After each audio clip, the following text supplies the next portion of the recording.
Bien, entre las notas junto a Carla, que nos sorprendió realmente por los trabajos que hace, toma un bosquejo en una libretita de cada lugar de la ciudad y lo dibuja. Realmente es sorprendente. Ya la vamos a tener en vivo también en otra oportunidad porque cuenta una historia de vida realmente importante. Todos sabemos de alguna manera u otra qué significa Venezuela para el mundo, qué significa para los propios venezolanos y bueno, también por suerte la tenemos aquí en Venado Tuerto. Ahora sí, le vamos a dar las muy buenas noches a Alberto Rossetti, un placer, primera vez en Magazine y bueno, felicitaciones por tu trabajo, ¿no? Bueno, muchas gracias Daniel, estoy muy agradecido por la invitación. Para mí es un honor ser entrevistado, soy bastante nuevo acá en Venado Tuerto y para mí todo esto es un regalo que me hacen ustedes, los venadenses, y bueno, espero a futuro seguir generando arte a través de esta linda ciudad que es la que elegí para vivir.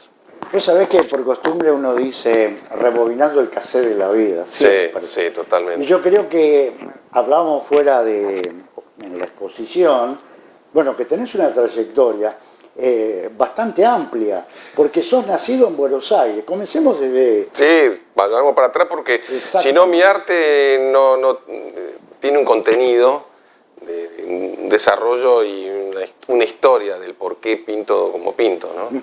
Y entonces, bueno, yo me inicié, nací en la zona de zona norte, en San Isidro, fui educado en una forma muy tradicional, donde había mucho mandato, yo tengo 63 años, así que imagínate que en la época de los 18 años existían las carreras tradicionales, no es lo que es hoy el mundo, y entonces, bueno, ser artista en ese momento no era fácil. No era fácil. Ni tampoco, viste, a uno le costaba muchísimo decir soy artista, me gusta, voy por este lado. No había mucha opción, sobre todo en el ámbito familiar. Y bueno, comencé, imagínate, estudiando ingeniería, que después, a los 3 meses, dije, no, esto no es para mí. No te gusta. 2 más 2 era 5 para mí. Así que bueno, encontré la carrera de publicidad. O sea, en ese momento, viste, digo, bueno, ¿qué hago? ¿Viste? Me recibo de bachiller y digo, bueno, ¿para dónde va la cosa? ¿Había que estudiar o trabajar, viste? No quedaban, eran los caminos clásicos de nuestra generación. Y no, y aparte mi viejo profesional, abogado, viste, un estudio grande, y bueno, el nene quería que fuese abogado, pero el nene, viste, le salió, viste, un creativo, un volado. Así que yo tengo una hermana y somos 2, y bueno, la idea fue, bueno, me metí a estudiar en la Universidad de El Salvador, publicidad, que era la carrera de analista en comunicación, y después 2 años de especialización en publicidad o periodismo. Obviamente, cuando le dije a mi familia voy a estudiar publicidad, mi viejo abogado de agencias de publicidad, a los 2 días ya me metió a laburar, ¿viste? Así que me vino muy bien, porque la carrera la hice trabajando. Claro, era o sea, el día tenía 28 horas, ¿viste? Pero en esa época, ¿viste? Así que bueno, ahí empecé a formarme en lo que soy. Yo siempre me considero que soy como soy un creativo, ¿viste? Entonces, ¿viste? El haber trabajado en publicidad me hizo que yo, ¿viste?, desarrollara un mecanismo y conocí muchos artistas ahí. Artistas no de la pintura, sino era una época donde la publicidad se hacía a mano, no había computadoras. Entonces vos te encontrabas con el editor de arte, grandes dibujantes, y conocí ahí ilustradores, ¿entendés? Como Bertolini, Marcelo Bertolini, Harvey, de Piero, Hernán Meyer-Arana, que era director creativo de Gauland, que no sabes lo que era un dibujante, no sabes lo que... Tremendo. Yo entrabas a su estudio de ahí de la agencia, y en Gauland trabajaba, y veías, viste, ese tipo cómo dibujaba, tiraba papeles para todos lados, viste. Había un gran misticismo en lo que era el creativo en esa época, mucho papel, mucha tinta, mucha película, viste. Así que bueno, fue lindo, hasta que bueno, en un momento me doy cuenta que la publicidad, yo seguía, viste, trabajando, pero viste, yo vender no era lo mío. Claro. Pero sí, me ayudó muchísimo a, como llama, a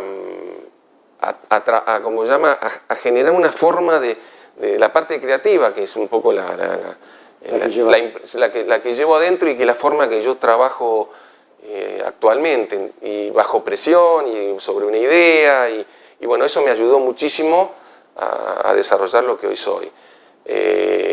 Después tuve, bueno, una agencia tuve una empresa de stands, en la época de Menem, que entraban todas las empresas, había muchas ferias, y que ahí entré en el diseño de stands, empezó a entrar toda la parte digital, la gráfica. Bueno, eso también me ayudó muchísimo a entrar en lo que es la computación. Claro, ya comenzaba a cambiar la etapa de la vida tecnológicamente. Somos generaciones que hemos vivido muchísimas etapas en 50 años. Sí, sí. Terrible. Desde la comunicación hasta la forma de trabajar. Y de hecho hoy nos estamos sorprendiendo, Daniel, y nosotros estamos siempre tratando de adaptarnos, ¿viste? Porque nosotros al conocer otra forma de trabajar nos ha costado muchísimo entrar. Hoy la gente joven conoce esto y es esto. Y entonces nosotros ese timing de encontrarle la vuelta nos ha costado. Pero bueno, es enriquecedor, porque también, yo qué sé, había que leer libros, ¿viste? Hoy se lee mucho menos, hoy se digitaliza todo. Entonces, todo ese cúmulo de conocimiento, nosotros es muy enriquecedor para manifestarlo. Claro, porque hoy hablábamos, nosotros al principio, cuando no estábamos en cámara, debido a tus trabajos, el tema de los cómics, historietas, bueno, las revistas que eran tradicionales en nuestra época. Totalmente. D'Artagnan, Puse, Lagache, mismo Patrucito, bueno, creo que hay una gama. Y eso nosotros lo leíamos semanalmente. Porque total. Era como esperabas al diarero a que te dejara, o si no, ir al kiosco de revistas era como así también. A mí me pasó mucho. Yo tenía en San Isidro, en la esquina de casa, un puesto de revista. El puesto de revista estaba en todos lados. Y ahí compré también colecciones las colecciones de historia del arte, de pintores, y yo las coleccionaba. ¿Viste? Después las acumulaba. Mi viejo dice, ¿dónde vas a poner esto? Y bueno, compraba. Y todo ese consumo fue muy enriquecedor. Claro. Que hoy, ¿viste? Los chicos lo ven en una pantalla y en cambio eso quedaba todos los días. Vos llegabas a tu casa y veías, yo qué sé, al Giotto, veías a Miguel Ángel, todas esas enciclopedias y las revistas. Y eso, la memoria, te queda. Y eso es un poco lo que vos llevas a plasmar hoy en tus trabajos. Lo tengo siempre, y bueno, es parte yo siempre cuando pinto digo, ¿y por qué sale eso? ¿Y por qué está grabado? Ahí está, te iba a preguntar justamente porque... Somos como una Polaroid todo el tiempo, ¿viste? La fotografía, digamos, no es digamos, el instante mental son postales, son una serie de fotografías que vos la plasmás a través de la pintura. Mira, no tengo un método, ¿viste? Fijo, sino que depende de que lo que estoy buscando y lo que quiero pintar, utilizo diferentes recursos. Sí. En general yo planteo una idea, pero después nunca sé dónde termina, ¿viste? O sea, lo que pasa es que sí, en los recursos plásticos que yo utilizo, siempre trato de estar experimentando. Eso me llevó, disculpame, a la Daniel, técnica. A las técnicas. Incorporar elementos, empecé a intervenir objetos. juego con esos objetos, me divierto y trato de no encerrarme en una tela cuadrada y jugar, e intentar, si me equivoco, y si no, vuelvo a empezar. Me tiene que convencer a mí. Tuve grandes maestros también de pintura, porque fui a talleres de grandes maestros como don Jorge Dalmigián, Miguel Ángel Bengochea, Vidal, Renzi, fui a la Cárcova, a la Escuela Superior, el Círculo de Estímulo de Bellas Artes ahí en la calle Córdoba y Florida, que iba a ser modelo vivo, o sea, trabajé mucho en lo artístico. También. Sí, obviamente que hice muchas exposiciones. Lo que pasa es que yo soy un bicho raro en ese sentido. Al estar metido en publicidad, me costó muchísimo, Daniel, entender que yo era un artista. O sea que no... O sea, ya te diría, de grande empecé a concientizar de que yo era realmente, por las cosas que me pasaban o de las formas que yo la desarrollaba. Y eso me fue convenciendo. Convencerse que uno es artista es un tema, y sobre todo porque por los maestros que tuve, ¿no? También a veces te influyen un poco las tendencias, la influencia de la personalidad de un artista. Con Jorge yo tenía muchos diálogos con él y un día le pregunté, maestro, ¿qué es el buen arte? Y me dijo, solamente vos te vas a dar cuenta. Claro. Solamente vos te vas a dar cuenta. Y a mí me la puso acá, ¿viste? Porque dije, claro, ¿viste? ¿Qué es ser artista? Y me lo pregunté hasta darme cuenta yo que era un artista. Y lo vas desarrollando. Hay diferentes formas de ser artista o considerarse un artista. A mí me costó. Me costó porque quería lograr hacer algo auténtico y tratar de sacar algo de mí que me pusiera placer. ¿Viste? A veces muchos a veces copian, le gusta mucho la foto y a mí eso no siempre estaba atrás de la cámara.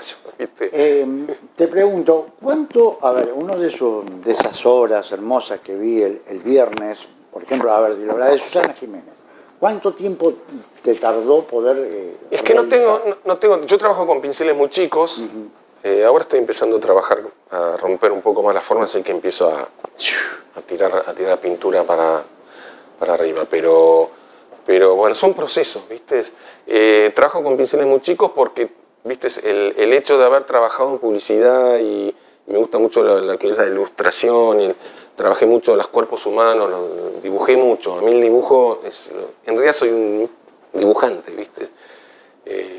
Y eso me hizo que quisiera como un tema de pintura muy barroca, muy, ¿viste? Con muchos cuerpos. Eso también es un caos mental, que en realidad está todo relacionado, que es un caos que se ordena, o sea, todo está relacionado. Y a mí lo que más me cuesta es elaborar la idea del cuadro, cómo va naciendo y cómo va...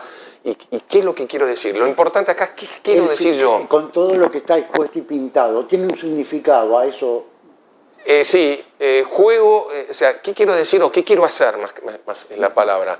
¿Qué quiero hacer? Quiero que el espectador, cada vez que ve mi cuadro, él mismo reinterprete lo que yo pinté y tenga su propio diálogo. ¿Por qué ¿por qué me interesa mucho eso? Porque empecé a analizar que vivimos corriendo y no paramos, y al tener un cuadro donde hay un impacto visual grande, la gente para y mira y empieza a preguntar, ¿y por qué? Y se engancha con algo del cuadro. Sí. Y eso para mí es la tarea realizada. Yo estaba viendo como Batman, los superhéroes también. Ese después, si querés, te cuento el porqué. Son etapas de mi vida. Esto los hice en el 2016-2017, cuando en la época viste que Marvel y hubo una gran sobreexplotación de los superhéroes, sí.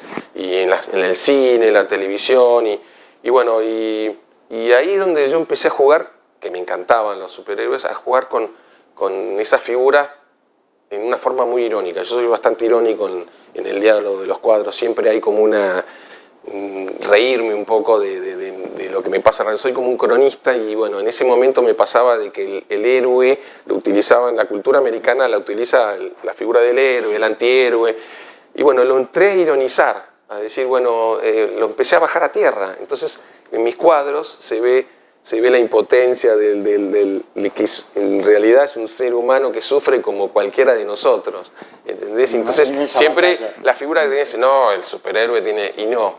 Después el cine lo empezó a humanizar más y empezaron a contarle la verdadera, yo qué sé, y se empezaron a autodestruir, porque viste, la industria del cine necesita alargar, como llaman, las historias de estos grandes personajes que tuvieron muchísimo éxito en taquilla cinematográfica. A ver, porque si Batman, uno de los superhéroes, comienza siendo una historieta y termina con en la década del 60 con la saga que se veían a diario o semanalmente. Sí, yo mamé Adam West. Adam West, por eso, yo mamé el de Adam West, que era un formato de historieta esa saga. Después, en los 80, empezaron como llama, películas, film. A contar la historia que realmente del Batman más humano, donde ya no es una figura tan oscura y bueno, ahí también los tiempos cambiaron, ¿no? Viste que cada vez el cine se volvió más violento, más realista. Exacto. ¿Entendés? Yo viví en una etapa de los 70, 80 que era una historieta pura. También la realidad y la ficción cada vez hay una línea muy fina en este momento. Marcada. Entonces también jugué con eso en los cuadros, ¿viste? ¿Qué es real y qué es ficticio? En general todo, digamos, nosotros generamos... vivimos idealizando cosas y a veces es medio ficcioso lo que hacemos y a veces es real. Entonces, a ver, te tiro un personaje, sí. Sylvester Stallone, Rambo o Rocky. ¿Qué pasaría? Me gusta la figura de Rocky, más que la de Rambo, porque la de Rambo es una figura muy del soldado americano, del héroe no me la creo tanto. En cambio la de Rocky sí me parece como el inmigrante que la pelea y viene de abajo y me gustó mucho. Toda esa saga me pareció. Después, bueno, ya... Pero bueno, ¿viste lo que son las películas de Rambo y sobre todo la de Rocky? Mucha estrella americana, mucho espectáculo. Y bueno, yo soy producto de todo eso. Claro. Hago que, digamos, los cuadros tengan ese espectáculo. Pero bueno, la idea mía es que tengan un contenido y te haga pensar. Hay una ironía, si buscas los personajes, hay muchos personajes, pero que está todo ligado, hay todo... Sí, como si de pronto decís personajes irónicos como Jim Carrey en La Máscara. Total. Sí. Una ironía total. Total. La película. Bueno, es que todo... Es genial. Somos ironía, vivimos... las películas siempre tienen un toque de ironía y yo soy irónico. También viene de una historieta, me dice, La Máscara. Ya ves que la vio. Es que sí, por eso o sea, los historietistas han sido grosos, porque es la cultura que es la cultura que se ha consumido estas últimas décadas, ¿viste? Hay un montón de ilustradores y de historietistas que son maravillosos. A mí, viste, a veces cuando te hablan del arte menor, viste, hay dibujantes que te caes, yo tengo un montón de libros de tipos que decís, este tipo, pero es un grosso. Lo mismo que Breccia, que bueno, ahora que estamos con Osterheld, con el Eternauta. Sí, en este momento justo. Grandes artistas. Y ese tipo contó una historia que después, bueno, a veces lo politizan y se lo agarran. Yo soy artista, uno puede manipular, la cultura puede ser manipulada porque eso se creó en 1953. 53. Bueno, pero está bien, por el pasado político de la familia, claro, tiene connotación. Obviamente que siempre encontrás un nexo, pero... Si lo volcamos, si lo analizamos desde la parte creativa, el tipo era un fenómeno, ¿viste? Fenómeno porque se imaginó un futurista, ¿viste? Sí. De lo que y es fantástico cuando te dicen el año que fue creado, decís, wow, qué bueno, qué buena historia. A mí me atrapó mucho, sobre todo porque era en Buenos Aires. No, por supuesto. Y en Buenos Aires, sí. y que no estaba ya la cultura que todo pasa en New York o en, ¿viste? Y la Argentina era con todas las costumbres argentinas. Eso me pareció maravilloso. El truco que se ve. Todo, todo. O sea, todo. hoy Toda la forma de hablar, la forma de dirigirse, claro. Lo pasional. Y los dibujos son maravillosos. Yo soy... Me parece que el historietista en una página te relata toda una historia que decís, qué poder de poder resumir una historia en un librito de 10 páginas. ¿Entendés? No, pero a ver, si nos remitimos El Eternauta ha sido es largo, tiene 2 tomos, así que...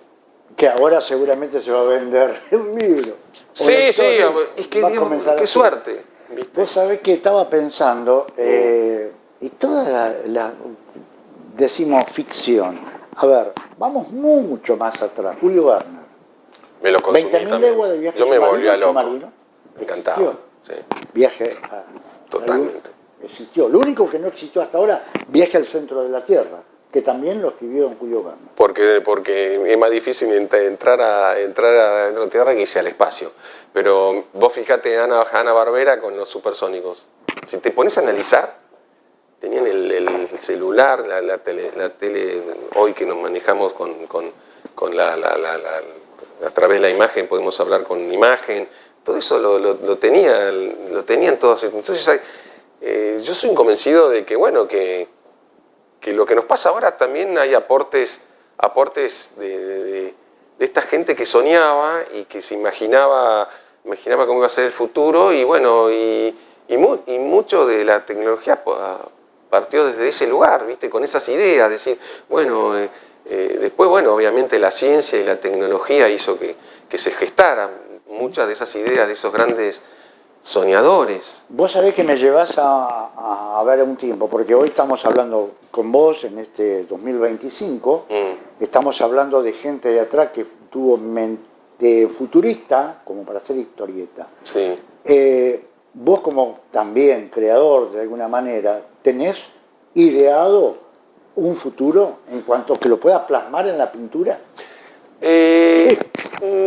No, porque no sé, la verdad que no sé, porque yo lo que tengo es la libertad de hacer. Entonces, siempre como digo, a veces me lo digo internamente, nada me basta, en el sentido de que no me conformo con un formato, con una técnica. Siempre estoy experimentando, y en cuanto a las ideas, no sé para dónde va. Me gusta mucho la ciencia ficción, me gusta mucho seguir trabajando desde puntos de la ficción, pero también soy, así como compuse, hice el cuadro de Venado Tuerto, ese grandote que hice para este evento. Yo trato de volcar toda mi técnica y mi impronta en un tema, y entonces lo realizo. Yo tuve muchos trabajos por pedido. A mí cuando me empecé a convencer de que era un artista que me pedían que me pintas un cuadro, me decían. ¿Eso sucedía en Buenos Aires? Eso sucedió en Buenos Aires a partir del 2000. Yo hago una exposición en el Bada, y anteriormente, cuando empecé a publicar, ¿viste? Y entonces amigos míos, che, ¿me haces un cuadro? Y el socio de un amigo, che, ¿me haces un cuadro? Y eso a mí me obligaba a condicionarme, decir, bueno, ¿a este tipo qué le hago? ¿Viste? Pero bueno, el ejercicio creativo que yo ya venía cargando, obviamente salíamos a comer y yo lo conocía un poco, tenía como una imagen, y terminaba haciéndole un cuadro a esa persona. Tuve muchos pedidos. De hecho, hace 2 o 3 años atrás, tuve una persona que me pidió varios cuadros y los iba coleccionando. Y me decía, ay, me haces esta intervención con estas botas que... Y yo, ¿viste? Tenía que, decir, bueno, ¿qué hago con esto? ¿Viste? Y ahí es donde entra toda la parte de la creatividad. Entonces, ¿qué quiero decir con esto? Que no sé, ¿viste? Depende de los proyectos que yo tenga en mis próximas pinturas, irán naciendo personajes, historias, motivos. Se van plasmando. No quiero condicionarme. No quiero, o sea, siempre fui así, entonces sí sé que las armas que tengo y hasta dónde puedo, ¿viste? Alberto, todos sabemos que venís de Buenos Aires, donde hay millones y millones de habitantes, que las posibilidades para un artista, en lo musical, en el deporte, en lo que nosotros desarrollamos, en mi caso periodismo, lo que fuese, es, digamos, un abanico muy atractivo Buenos Aires. Vos estabas en Buenos Aires, ¿por qué Venado Tuerto? Me pasó algo viste, con la cuarentena hubo un antes y un después. ¿Viste? Bueno, yo tuve 2 matrimonios, me quedé viviendo en mi último matrimonio en Pilar, vivía en un barrio cerrado, en un country, y después de, digamos, cuando se vino la cuarentena, bueno, yo me dediqué a la gastronomía, ¿no? También digamos, soy chef, estudié también, por eso, voy por etapas, pasé de publicista y un día en el 2000 cuando explotó todo, viste, cerré mi pequeña empresa y sí, y dije, empecé a tomar cursos de cocina hasta que me metí en la carrera y terminé abriendo un restaurante y después trabajé 15 años en una empresa de catering, manejando toda la producción y bueno, toda la parte de comidas. Es muy largo para contar, pero bueno, y un poco también lo uno a lo que soy, porque la cocina me ha dado también mucha creatividad y mucho ejercicio de improvisar, totalmente. Pero la pregunta era... ¿por qué elegiste Venado Tuerto? ¿Por qué elegí Venado? Bueno, porque cuando se termina, yo abro un restaurante en Vicente López, una semana antes de que se arrancara la pandemia. Lo había incluso lo había artísticamente, lo había intervenido todo. Y me cierran las puertas, así que estuve trabajando 1 año y medio, prácticamente 2 años, para mantenerlo y ahí me explotó la cabeza. Empecé a pensar ya antes de que yo me quería ir de Buenos Aires. No tenía quería salir, quería cambiar. Y entonces vengo a visitarlas creo que fue antes o después de la pandemia, a mis primas. Yo tengo unas primas acá. Ahí viene el nexo. Ahí viene el nexo. Yo venía de chiquito, pero habíamos dejado de vernos. Y empecé a venir como para relajar, ¿viste? Buenos Aires venía muy cargada, veníamos, ¿viste? De la cuarentena y empecé a visitarlas todos los años, del lapso actual. Y bueno, dije, en un momento había que tomar decisión. Al cumplir los 60 años, dije, todos nos empezamos a plantear, ¿no? Calidad de vida. Yo no estaba muy conforme con Buenos Aires, no me atraía, al haber trabajado tanto en gastronomía, me había desconectado un poco de todo no mi círculo, sino de mi rutina de social, y entonces era el momento. No tengo hijos, así que dije, un día me empecé a sentir muy cómodo con ustedes, con Venado Tuerto, el nexo de tenerlas a mis primas, me relacionaron con gente, empecé a ver que es una cuestión interna. Yo creo que empezás a sentirte, dije, esto está bueno, esto podés conversar. Te llenaba tu expectativa. Y aparte también, otra cosa que yo necesitaba dominar mis espacios. Buenos Aires es todo tan... no los dominás, no sabes cuándo empezás y cuándo terminás. Y más viviendo en Pilar, decía, bueno, yo tenía que salir para el centro y nunca sabía cuándo terminaba el día. 30 kilómetros. Y de pronto había un accidente, entonces era nervio puro y bueno, eso hizo que a mí me taladrara durante años. Digo, yo quiero algo nuevo, conocer algo nuevo. Y bueno, el hecho de venir acá 3 o 4 años que vine, ya el último año me habían encargado unos cuadros que dije, bueno, y me vine a pintar al campo de mis primas, de las Miles, y bueno, ahí ya te formaste. Vendo en Pilar, me voy a robar a San Isidro de vuelta, ahí tuve una experiencia de robo muy violenta. Inseguridad. Dije, chao. Actualmente. Esto fue el puntapié para venirme. La decisión, claro.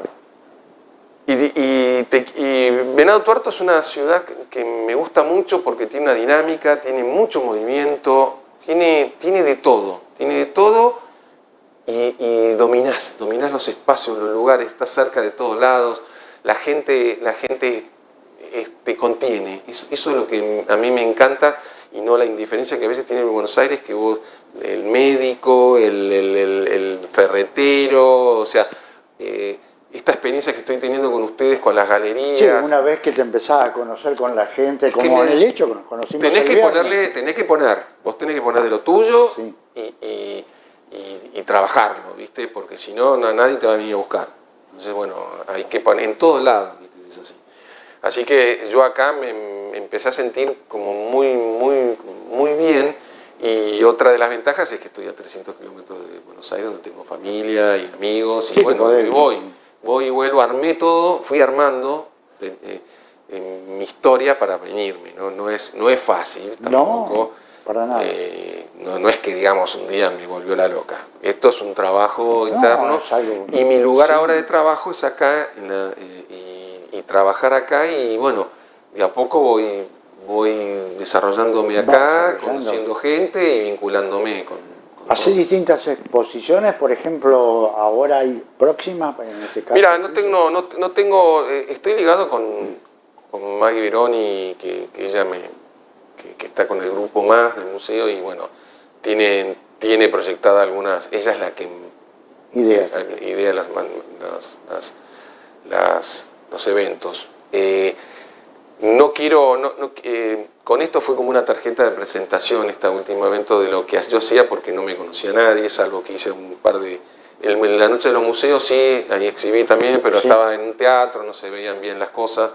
Depende de dónde te toque. Claro, y ahora estoy trabajando sobre otras cosas. Yo tengo abierto un montón de obras, pero también me estoy enfocando en Venado Tuerto para tener un gancho con los venadenses, y estoy armando personajes, ¿viste? Son efectos. Sí, hay muchos. Somos muchos. Yo caminé mucho el año pasado. Cuando me mudé, que fue en el mes de abril, empecé a caminar, y caminando se conoce mejor la ciudad. Y bueno, y encontré lindas personas para pintar. Siempre las hubo, tanto en la década del 70, 80. Lamentablemente algunos ya están grandes, el Pichi, por decir, que todo el mundo lo conoce o lo conoció. Y fueron apareciendo así personajes como los que hoy habitualmente son de esta generación más. Claro. Pero en todo pueblo, en toda ciudad, siempre están, no faltan. Totalmente. Tiene una particularidad. Bueno, por algo. pero esas son las cosas nuevas que yo estoy absorbiendo, porque yo vengo de una gran ciudad donde esos personajes o no los visualizás, o tenés otra dinámica de manejo. Acá sí los encontrás, hay más tiempo para observar, y lo que me encanta de Venado es que hay un movimiento muy bueno cultural, y en los últimos tiempos se le está dando totalmente. La noche de los museos, bueno. A mí agarré una buena época de Venado. Me parece que hay ganas de transformar cosas. No, aparte de difundirlo es importante también, porque, digamos, a ver, un poco te cuento, este programa que estamos desarrollando en este momento, yo te dije hoy, hace 5 años, y siempre apostando a la gente de Venado Tuerto, ya sea músico, y hay mucho talento acá. Totalmente, músicos buenos tenés. Sí. A ver, J. Morelli, baterista por excelencia, que es Genovese. Allá, sí. Hay teatro bueno también. Teatro bueno, por eso te digo, yo allá en Buenos Aires, que lo extraño muchísimo, hace 5 años que voy a un grupo que se llama La Academia. Como la película. Sí, como un taller creativo que hacíamos de todo. Patricia Alguet es la mentora de eso, una artista también ligada también al cine, con Yankelevich, tiene una hija. Entonces ha producido un grupo donde todas las semanas desarrollas diferentes disciplinas artísticas. Eso lo extraño, porque eso me daba a mí mucha impronta para trabajar adentro mío, ¿viste? ya vamos a hacer algo acá con la idea esa, porque la verdad que es muy linda. Hay muchos lugares. Muchos lugares. Y acá hay muchos lugares. Yo estoy buscando, yo estoy de a poco olfateando a ver dónde ir metiéndome, ¿viste? Porque hay muchas posibilidades de hacer cosas acá. Me encantaría sí tener una muy buena conexión con la gente joven. La gente, no quiero que se pierda la gente joven, que se vaya. Que tienen otra impronta. Lo digo no solamente acá, sino en Buenos Aires. Yo veo que miran para afuera como décadas nuestras también. Nosotros somos generaciones que siempre estuvimos mirando para afuera. Y, bueno, es que somos un poco lo que dice el Eternauta. Sí, por eso te digo. Pero bueno, me encantaría dejar algo y tener muy buena conexión también con los jóvenes, que los jóvenes encuentren la vuelta a este tan lindo país y tan rico, ¿viste? A veces, digamos, las culturas y las generaciones del joven, que por allí le explicás algo y te queda pensando, porque ellos son mágicos con la tecnología. Y de pronto yo a veces les suelo contar, y transmitíamos carreras de auto, ¿y qué hacíamos? Con VHF, sí, que teníamos que levantar una antena telescópica desde el piso atado con sogas, con caños que se embutían de 10 metros, direccionar la antena hacia Venado Tuerto y la radio. Eso no lo conozco. Hasta que, claro, armar todo allí para transmitir una carrera. Total. Porque los celulares, ahora es fácil, pero antes no existían. Y a veces, si cuento, esta te la puedo contar, no sé si no vamos presos. Sí. Pero bueno, mira, carrera en Vigán, yo en década del 90, Vigán queda a 100 kilómetros de Venado Tuerto. Sí. Entonces, con el UHF o el VHF, imposible llegar. Tal Siempre cual. Lo llevábamos. Entonces, la idea era, con el equipo de radio, transmitir hasta un teléfono que había en la sede del club. Y los circuitos están en el campo. Perfecto, teníamos todo planeado y de ahí telefónicamente llegar a la radio. Muy bien, para cómo eran todas las finales y se definía el campeonato. Comenzamos a realizar la operatoria, se cortaba cada 10 minutos la transmisión. ¿Qué pasaba? El teléfono tenía un temporizador. ¿Vos no lo sabías? No, para nada. Se nos pinchaba la transmisión.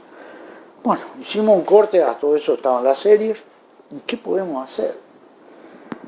Entonces, a Marcelo, que teníamos de operador, se le ocurre algo. Dice, mira, yo voy a ir hasta... O sea, el circuito de Vigán quedaba a unos 8, 10 kilómetros, sí, del lugar, sí, sí, a lo que es el pueblo, a lo que es la sí, ciudad. Sí, sí. Entonces yo voy a ir allá a ver qué puedo hacer, si puedo conseguir un teléfono. Vos quedate escuchando, cuando Turco me decían, dale Turco, vos enganchá la transmisión. Entonces, ¿estamos en hora? Bueno. Entonces, ¿qué pasó? Yo escucho, dale Turco, sí, y le doy para adelante. Sí. Bueno, a todo eso realicé toda la carrera sin saber cómo había salido. ¿Sabés lo que habían hecho? Se habían subido a una cabina telefónica de esas urbanas, sí, desconectaron los cables y engancharon los cables. No. Y ahí llegamos. La atamos con locura total. Es que era vamos presos. No, pero bueno, eso es lo que tiene el argentino. Por eso que somos tan creativos, porque no hemos tenido sistema, somos asistemáticos en un montón de cosas, ¿viste? Hasta en la economía. Entonces, ese poder de inventiva, de solucionarlo, si te cuentas las cosas que me pasó a mí con el catering, ¿viste? Tenías que tener plan A, plan B y plan C. Y en tu profesión seguramente también deben haber tenido que cruzar a veces problemas y hay que resolverlo. El argentino tiene esa viveza y esa capacidad para poder trabajar en publicidad también, ¿viste? Los inventos que se hacían para generar los efectos, porque antes no sé, y siempre había algún cranioteca que se le ocurría que visualmente esto podía andar, como viste, no sé, cocinar una pasta para que se ¿entendés? Pero eso era en el momento, porque se veía que la imagen no era buena y tenían ese poder teníamos ese poder de sacarlo adelante, porque tenías 24 horas para resolverlo. ¿Entendés? Entonces, eso el argentino es muy característico en toda profesión. Y en toda parte del mundo. Alberto, quiero agradecerte tu presencia, haberte conocido y la gente también del otro lado. Bueno, este artista que no va a ser la primera y última que va a exponer, seguramente ustedes ya van a saber de algunos otros lugares donde se efectúen las distintas exposiciones y él haga muestras de sus obras. Y bueno, esta es una manera de que también te conozcan el público. Para mí es una bienvenida y la verdad que te agradezco muchísimo por haberme convocado y poder manifestar un poco de lo mío. Así que te agradezco muchísimo, Daniel. Muchas gracias. La verdad que un placer haber estado acá. No, un placer es el nuestro. Bueno. Bruno, ¿cómo andamos de tiempo? Perfecto. Bien. Perfecto. Bueno, hasta aquí llegamos con una edición más de Magazine. Nos volveremos a reencontrar el próximo martes con una edición similar. Chau, chau, que la pasen muy bien.